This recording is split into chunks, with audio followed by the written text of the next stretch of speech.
اختلافات خبره مو بزینه شنه من اتفاق د نظر نه و کوم ټکی ولغه تقریبا په هغه مواردو باندې چې مخکې خبره وسوه په دې ټولو اتفاق اوس د افغانستان کنګل شوې شتمنۍ باید آزاد شي. په دې ټولو اتفاق چې افغانستان ته بشري مرستې ورسیږي. په دې ټولو اتفاق چې په افغانستان کې له موجوده حکومت سره تعامل وشي او په افغانستان کې د ثبات او د آرامۍ لپاره نور کار وشي. دا هغه اتفاقي ټکي وو. البته داسې نظریات به خود و چې د ښې حکومت ولۍ لپاره هر چا نظریات پیښول چې په افغانستان کې حکومت نور هم ښایسته سي او نور هم ښه سي. داسې د اختلاف وړ خاص ټکي نه دي تر غوږ شوي. بر شما بهتر معلوم است که حکومت جدیدی که در افغانستان قایم شده است برای فعلا امنیت را برای همه مردم افغانستان تامین نموده است و حقوق شهروندان تامین است. همه برای فعلا هیچ کس بر اساس قوم، بر اساس زبان، بر اساس سمت و یا بر اساس جنسیت و هیچ کس تحت پیگرد قضایی نیستند. کلا هر کس برخوردار از حقوق خود است. باید هم این حق مردم افغانستان است که باید حکومت جدید به رسمیت شناخته شود و طبعا اگر حکومت جدید به رسمیت شناخته نشود و حمایت نشود در اینجا طبعا گروه هایی که امنیت را اخلال میکنند طبعا آنها تقویت میشوند.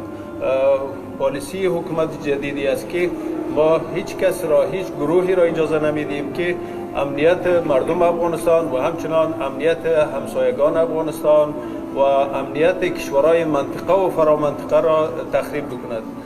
ما این را مسئولیت حکومت جدید میدانیم. شكرا على سؤالك. وضح هذا الأمر في الاجتماع كذلك. نحن قلنا لهم أول شيء نحن أي وزير منا إذا جاء إلى وزارته ما جاء معه إلا 5 أو 6 أشخاص. الكل الإدارة قبلية كلهم موجودون، هم يشتغلون معنا والكل موجودون. ما أحد أبعدناه عن منصبه ولا عن وظيفته وهم شغالون معنا. ومع ذلك نحن أيضا الإدارة حالية والتشكيل الحالي لنا أنتم ترون فيهم من مختلف أقوام أفغانستان فيهم الناس. حتى نحن الوزراء لو تحسب الآن من أي مناطق مختلف أقوام. فلذلك نحن أيضا نجتهد في المستقبل يكون نحسن أكثر من هذا. ولكن عندنا تقريبا لو نقول لكم الآن عندنا 500,000 عامل الكل كان في إدارة قبلية موجودون. ما أحد ترك منصبه ولا نحن قلنا له. الذي هم تركوا بنفسه هذا شيء راجع له. لكن نحن ما قلنا لهم أنتم ما إلى الآن ما أبعدناهم عن وظائفهم وقلنا لهم تعالوا واشتغلوا وهم شغالين في العمل. فلذلك نحن نحسبهم شاملة ولكن مع ذلك إرادتنا نحسن أكثر من هذا.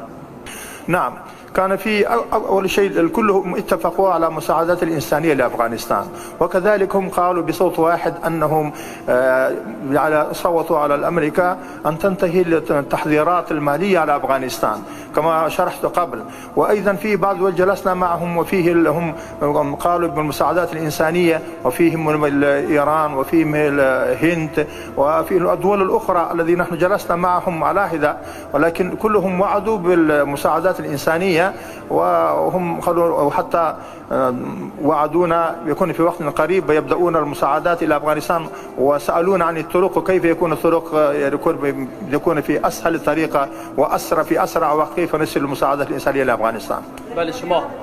لإعادة الأعمال الكل نحن قلنا لهم أنهم هذه المساعدات ما يسعى في هذه الأمور لكن أصلا لا يكون يزيل تجميد الأموال وهذا شيء يكون للإعمار ليس لما المساعدات ما لهم الدخل فيها مال. لأن في أفغانستان وضع أنهم يحتاجون يكون للطعام يحتاجون للرواتب ولكن الإعمار يحتاج يكون ينتهي تجميد الأموال وسيبدأ إن شاء الله في أفغانستان بإذن الله.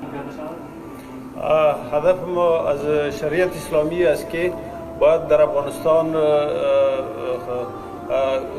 رشوت نباشد، فساد نباشد و همه در برابر قانون مسئول باشد. نه اینکه کسایی که زور دارند و کسانی که پول دارند آنها از قانون مستثنا باشند و قانون تنها بر بالای چند تا غریب و فقیر تطبیق شود. هدف ما این است که قانون بر بالای همه شهروندان افغانستان یکسان تطبیق شود. هیچ کس باید از قانون مستثنا نباشد و باید افغانستان فری از مواد مخدر باشد. در افغانستان عدالت باشد، در افغانستان ترقی باشد. هدف ما از تامین شریعت اسلامی این است. یس میم تاسو په څه موافق سوئ؟ تاسو آماده یې چې حکومت تغییر سي، نور خلک پکې ګډ سي تر څو د روسیې او د نورو توقعات پوره سي؟ تاسو به جواب ورکوئ. دا مختلفو موضوعاتو باندې بحث وشو.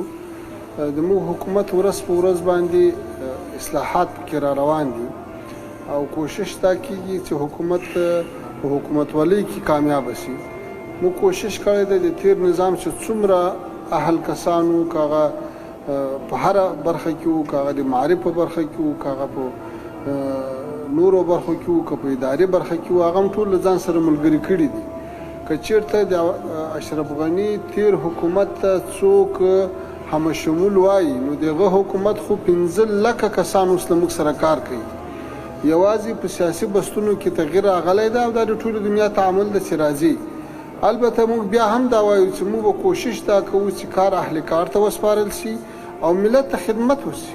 اونۍ مخکې موږ له جرمني سره په دوحه کې ډېر اوږده مذاکرات درلودل، همدارنګه له ټولې اروپایي ټولنې سره مذاکرات او خبرې او مفاهمه درلوده، همدارنګه له امریکایانو سره خبرې درلودې. موږ دریځ دا ده چې ټول هغه افغانان چې هغه قانوني اسناد ولري هغه له افغانستان تلای شي، افغانستان ته راتلای شي، او ټول هغه خارجي اتباع چې په قانوني شکل افغانستان ته راځي یا له افغانستان ځي موږ ورسره کوم مشکل نه لرو، هغه که د جرمني او که د کوم بل هیواد وي. ببینین هر کشور البته نگرانی هر کشور مربوط به آن است. البته تا جایی که با حکومت جدید در افغانستان ارتباط دارد کلاً الحمدلله ما متوجه هستیم. هیچ کسی را اجازه نمیدیم که هیچ گروهی را، هیچ فردی را اجازه نمیدیم که امنیت افغانستان را مختل بسازد و یا اینکه برخلاف امنیت کشورهای همسایه و منطقه و فرامنطقه کسی کدام عملیاتی را از داخل افغانستان انجام بدهد. این پالیسی حکومت جدید است. ما به همه همسایگان خود، به همه کشورهای منطقه و به همه کشورهای جهان اطمینان میدیم که افغانستان هیچگاه قرارگاه کسایی نخواهد بود که آنها از خاک افغانستان امنیت دیگر کشورها را تخریب بکنند. و دیگری است که الحمدلله زنان از حقوق عالی در افغانستان برخوردار هستند. برای فعلا در هسپتال ها شما برین، در اونجا زنها آزادانه در اونجا با کار خود ادامه میدهند و همچنان در مقامات تلاشی و پلیس در اونجا زنها با کارهای خود ادامه میدهند و در شعبات پاسپورت در اونجا برین شما زنها با کارهای خود ادامه میدهند. در بخش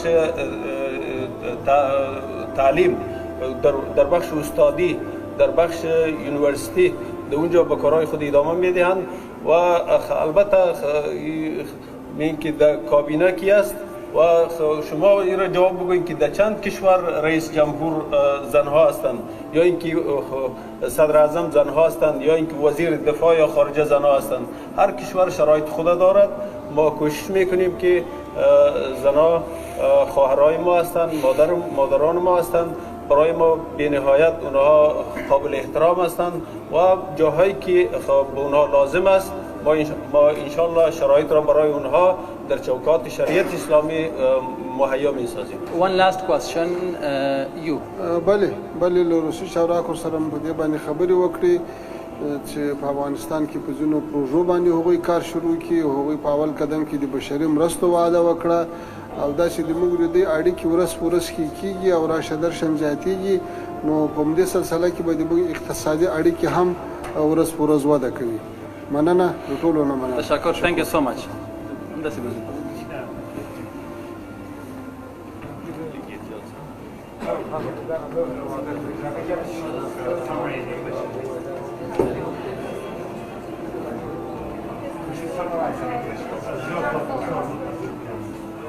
Yes,